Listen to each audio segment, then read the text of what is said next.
প্রথম হচ্ছে গিয়ে এফিসিয়েন্সি, তিনি প্রস্তুতি নিয়েছেন। 2 নম্বর তিনি স্বীকার করছেন যেখানে তিনি ব্যর্থ হচ্ছে না। থার্ড হচ্ছে যে তিনি প্রতিটি প্রশ্নে তিনি এই পুরোটা সময় এই যে স্টপটা গেল পুরো সময় এক্সট্রিমলি ভিজিবল। তিনি মিডিয়ার সামনে, টেলিভিশনের সামনে, জনগণের সামনে নিজে বরফ সাফ করছেন এবং হাসি ঠাট্টা দিয়ে, হিউমার দিয়ে। Trump has a different aura এবং উনি একটা ডিফারেন্ট ক্রাউডকে ক্যারি করে এবং লোকজন ট্রাম্পের জন্য একেবারে they come out of the woods, যেটাকে বলা হয় যে ইউজুয়ালি ধারণা করা হতো যে যখন ভোটার টার্ন আউট বেশি হয় ইট ফেভার্স ডেমোক্রেট, কিন্তু Trump brought a new energy এবং brought a new kind of people out of their house and comfort zone who traditionally don't vote. এত বড় ঝড় সামলানো খুব সহজ নয় এত বড় শহরে, দোষ ত্রুটি থাকবেই, বাট ওভারঅল ডেফিনেটলি তিনি এই ঝড়টা কম বেশি সামলেছেন। তার প্রমাণ হচ্ছে কোথায়, আপনি যেটা বললেন, এই সেনা পোলের ফলাফল। এই ক্যান্সাস সিটিকে এমন ভাবে ডাইলিউট করা হয়েছে অন্যান্য ডিস্ট্রিক্টগুলোতে যে Democrats will suffer, at least they will lose 1 or 2 seats. Mamdani বেশ বাহবা পাচ্ছেন। তার জরিপে, সিএনএ পোলের জরিপ বলছে যে মানুষের সমর্থন বেড়েছে 48%, এবং আমি দেখলাম স্বতন্ত্রদের মধ্যেও তার সমর্থন বেশ বেড়েছে। সো এখন প্রশ্ন হচ্ছে আহামরি কি এমন উনি করে ফেললেন যে হঠাৎ করে তার মানে 1 মাসের মাথায়, যেখানে আমরা দেখি সচরাচর 1 মাসের মাথায় 2 মাসের মাথায় গোত্তা খেয়ে নিচের দিকে নামে, মানুষ বলে যে এই লোক ঠিক কাজ করছে না, উচিত হয়নি একে ভোট দেওয়া, কিন্তু আমরা দেখছি উল্টো অনেকটা। কি হচ্ছে? ধন্যবাদ হাবিব ভাই। নাকি ভাই, আসসালামু আলাইকুম। হাবিব ভাই, আমরা এই নিয়ে গত সপ্তাহে কথা বলছিলাম যে রিপোর্ট কার্ডটা কি আমদানির 1 মাস পরে, জি, এবং আমরা মোটামুটি সিদ্ধান্তে পৌঁছেছিলাম যে এটা একটা মিক্সড। জি, যে পরিমাণ বরফ পড়েছে এবং যে পরিমাণ কমপ্লেইন আমরা পাচ্ছি ফেসবুকে, সোশ্যাল মিডিয়াতে, তাতে বলা যায় যে মামদানি ভালো করেননি, এমন একটা সিদ্ধান্তে পৌঁছতে পারি আমরা। কিন্তু আপনি যদি মেইন স্ট্রিম পত্রপত্রিকাগুলি পড়েন, যেমন নিউ ইয়র্ক টাইমস বা ওয়াল স্ট্রিট জার্নাল, দেখবেন যে সবাই মামদানিকে সমর্থন করছে 3টি কারণে। বলছে যে মামদানি ওয়াজ প্রিপেয়ার্ড। 1 নম্বর, তার প্রস্তুতি। প্রায় 22,000 না 2300 ট্রাক তিনি রেডি করে রেখেছিলেন। আমাদের 2500 ট্রাক আছে, 2300 ট্রাক তিনি প্লাউ করবার জন্য রেডি করে রেখেছিলেন। 1। 2 নম্বর, তিনি জানতেন যে ঠান্ডায় মানুষ মারা যায়, ঠান্ডায় হোমলেসরা মারা যায়, এবং এর জন্য তিনি ব্যাপক প্রস্তুতি নিয়েছেন। তারপরেও কিন্তু মারা গেছে 17 জন, হুইচ ইজ কোয়াইট সিগনিফিকেন্ট, এবং তিনি সকল দোষ স্বীকার করে নিয়েছেন। ফলে প্রথম হচ্ছে গিয়ে এফিসিয়েন্সি, তিনি প্রস্তুতি নিয়েছেন। 2 নম্বর, তিনি স্বীকার করছেন যেখানে তিনি ব্যর্থ হচ্ছে না। থার্ড হচ্ছে যে তিনি প্রতিটি প্রশ্নে, তিনি এই পুরোটা সময় এই যে স্টপটা গেল পুরো সময় এক্সট্রিমলি ভিজিবল। তিনি মিডিয়ার সামনে, টেলিভিশনের সামনে, জনগণের সামনে নিজে বরফ সাফ করছেন এবং হাসি ঠাট্টা দিয়ে, হিউমার দিয়ে। নিউ ইয়র্ক টাইমস লিখছে যে মামদানি এদেশ, এই শহরের মানুষের মন জয় করছে তার দক্ষতা দিয়ে, তার কথার জাদু দিয়ে এবং হিউমার দিয়ে। যেমন ধরো যাক, সোমবার প্রথম বড় যে ঝড়টা হলো, ঝড় হওয়ার পরে তিনি বললেন যে স্কুল বন্ধ হবে না, স্নো ডে নয়, কিন্তু বাসায় বসে স্কুল করতে হবে। এতে ছাত্ররা ক্ষিপ্ত হলো। তখন তিনি কি বললেন দেখেন, ইন্টারেস্টিংলি বলছেন যে তোমরা আমাকে দেখো, আমার দিকে ঢেল ছুড়ে মেরো, আমার দিকে স্নো বল ছুড়ে মেরো। ঠাট্টা করছেন, মজা করছেন, কমিউনিকেট করছেন, সম্পর্ক এস্টাবলিশ করছেন। ফলে আমি মনে করি যে ইয়েস, এত বড় ঝড় সামলানো খুব সহজ নয় এত বড় শহরে, দোষ ত্রুটি থাকবেই, বাট ওভারঅল ডেফিনেটলি তিনি এই ঝড়টা কম বেশি সামলেছেন। তার প্রমাণ হচ্ছে কোথায়, আপনি যেটা বললেন, এই সেনা পোলের ফলাফল। দেখতে পাচ্ছি আমরা যে তার সমর্থন ছিল 1 মাস আগে ডিসেম্বরে 44%, তার 4% বেড়ে এখন হচ্ছে 48%, which is fantastic এই মামদানির জন্য। আপনার দ্বিতীয় প্রশ্ন ছিল হকুলকে তিনি ইন্ডোর্স কেন করেছেন। হকুল তার তুলনায় অনেক বেশি সেন্ট্রিস্ট, মামদানি একজন বামপন্থী সোশ্যালিস্ট বলে নিজেকে পরিচয় দেন। সেখানে তিনি কেন হকুলকে এন্ডোর্স করছেন, আমরা জানি যে লেফটেন্যান্ট গভর্নর কিন্তু ডেলগাদো, তিনি কিন্তু কম্পিট করছেন অনেক বেশি বামপন্থী। আরো ইন্টারেস্টিংলি, ডেলগাদোর যে রানিং মেট ইন্ডিয়া ওয়ালটন, তিনি ডিএসএর মেম্বার, এবং আপনারা জানেন ডিএসএর মেম্বার হিসেবে তিনি বাফালোর মেয়র পদে হ্যাঁ প্রাইমারি জিতেও আলটিমেটলি হেরে যান। হ্যাঁ হ্যাঁ তো জেমস সেই ব্রাউন তো সেই সেই ডেলগাদো এবং ইন্ডিয়া ওয়ালটনকে সমর্থন না করে তিনি কেন সমর্থন করছেন হকুলকে এবং হকুলের running mate Adrian Adams? Adrian Adams আমাদের নিউ ইয়র্ক সিটির প্রাক্তন স্পিকার। কেন করছেন? আমার ধারণা দুটো কারণ। প্রথম কারণ হচ্ছে যে এই মুহূর্তে মামদানির প্রয়োজন আছে হকুলকে। আপনারা দেখেছেন 2 সপ্তাহ আগে হকুল তাকে $1 বিলিয়ন আশ্বাস দিয়েছে চাইল্ড কেয়ারের জন্য। নিউ ইয়র্ক সিটির এই মুহূর্তে $12 বিলিয়ন বাজেট গ্যাপ আছে, $12 বিলিয়ন ডেফিসিট আমাদের। ফলে যেখান থেকে পারুক, যেখান থেকে সম্ভবপর তার পক্ষে টাকা সংগ্রহ করে তাকে আনতেই হবে। এবং ফলে তিনি পাকাচ্ছেন, তিনি নিজেকে বেন্ড করছেন। কেমন? হুম এক। 2 নম্বর হচ্ছে যে এই মুহূর্তে তিনি চান না কোনো ক্রমে কোনো সংঘর্ষে যুক্ত হতে। এই সংঘর্ষটা, আইডিওলজিক্যাল সংঘর্ষটা তার শহরের জন্য খারাপ, তার দলের জন্য খারাপ। কারণ সামনে মিড টার্ম আছে, মিড টার্মের আগে যদি আমরা দলের ভেতরে অন্তর্দ্বন্দ্ব শুরু হয়ে যায় নিজেদের মধ্যে, তার প্রভাবটা পড়বে ডাউন ব্যালটে। 2। আর 3 নম্বর হচ্ছে যে আমার আমার মনে হচ্ছে যে লক্ষ্য করে দেবেন হকুল যদি সেন্ট্রিস্ট হয়ে থাকে, অ্যাড্রিয়ান অ্যাডামস অনেক বেশি বামপন্থী, অনেক বেশি প্রগ্রেসিভ। হুম এবং এটা প্রথমবারের মতো আমরা দেখতে পাচ্ছি নিউ ইয়র্কে অল উইমেন টিকেট, হুম দুই দুই নারী দেখতে পাচ্ছি আমরা এই এই টিকিটে, একজন আপস্টেট থেকে আর অ্যাড্রিয়ান এই শহরে কুইন্সের আমাদের।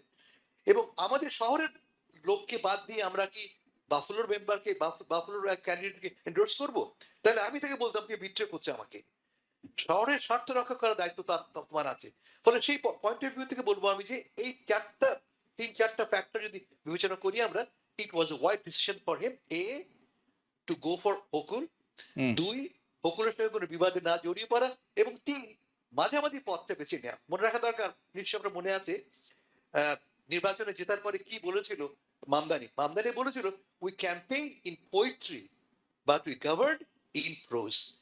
ক্যাম্পেইনের সময় খুব ভালো ভালো কথা বলবো আমরা, কাব্য ছড়াবো, যখন শাসন করতে যাব আমরা, যখন বাস্তবের মুখোমুখি হব, তখন আমরা গদ্যের ভাষায় কথা বলবো, জি তাই তিনি বলছেন। জি অসংখ্য ধন্যবাদ। আমি এই প্রসঙ্গ থেকে একটু পরিবর্তন করবো এখন প্রসঙ্গটি। আমি যাব রিপাবলিকান ডক্টর নকিবুর রহমান, আপনার কাছে যাচ্ছি আমি।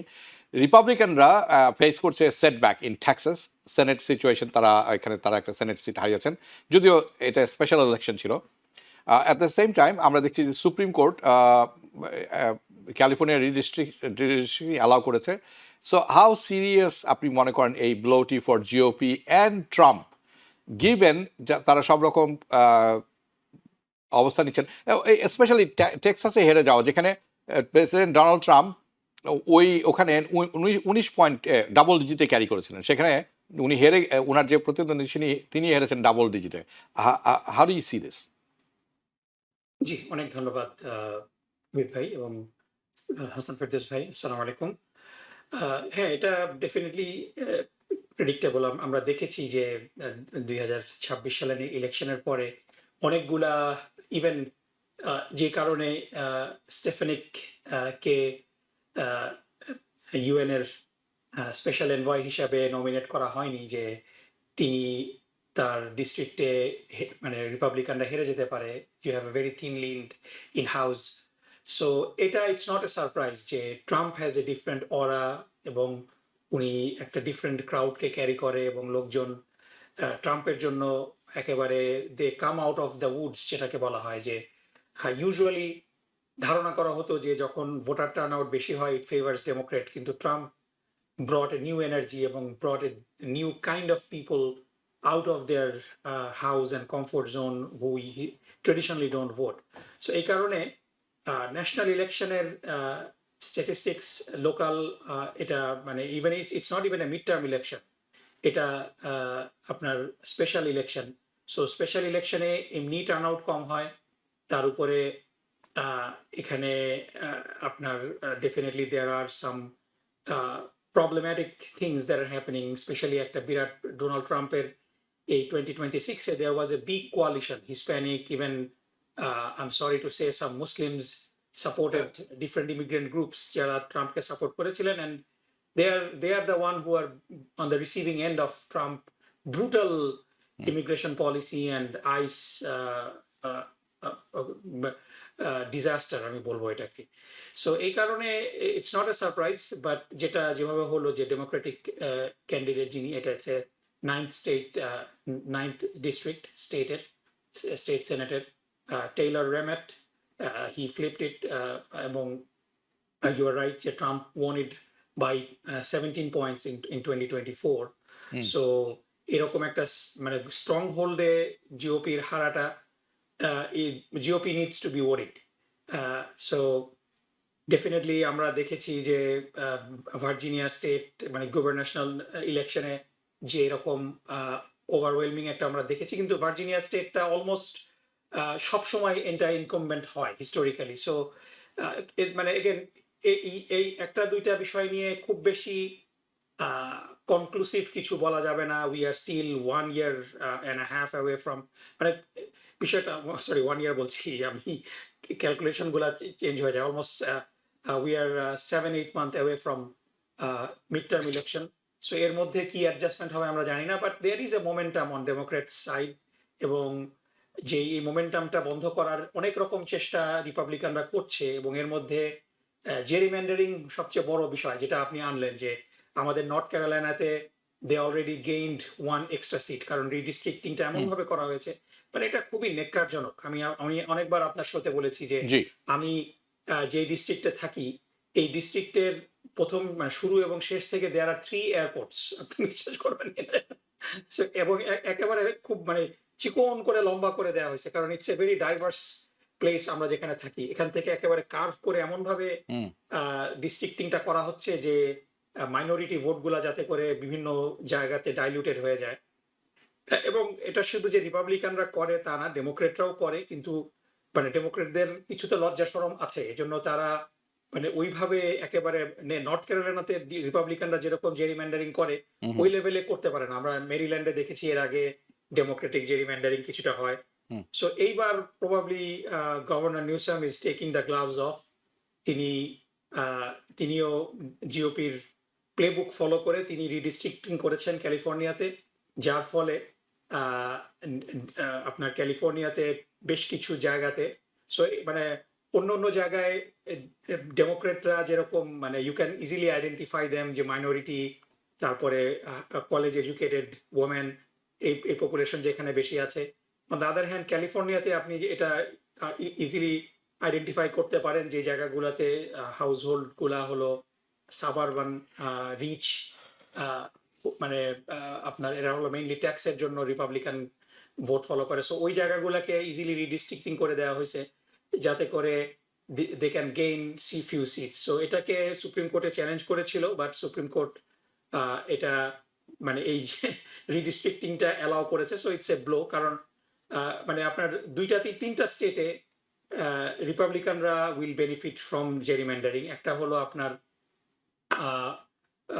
ক্যান্সার এতে সরি মিজোরির ক্যান্সাস সিটি, যেটা একটা বড় সিটি মিজোরি এবং ক্যান্সাসের বর্ডারে। অনেকে একটু ভুল করে ফেলে যে ক্যান্সাস সিটি মনে হয় ক্যান্সাসে, কিন্তু এটা হলো ক্যান্সাস সিটি, ক্যান্সাসেও আছে মিজোরিতেও আছে।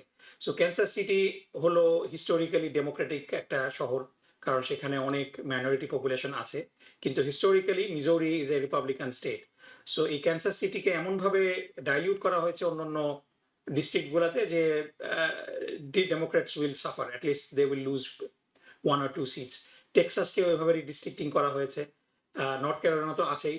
সো এটার একটা মানে এটাকে কিছুটা মিটিগেট হয়তো করতে পারবে এই ক্যালিফোর্নিয়া এই ফ্রেমিং দিয়ে। So again at the end of the day still it's a long way to go. So redistricting করে আপনার বাহ্যিক ইনফ্লুয়েন্স করে, ট্রাম্প নোজ ইট বেটার যে 2016-এ মানে every establishment wanted Trump to lose that election, Hillary Clinton to win, although there are some questionable things, social media যেভাবে use হয়েছে, Cambridge Analytica থেকে শুরু করে এগুলো আমাদের সামনে এখন আছে, but the end of the day people voted for Trump.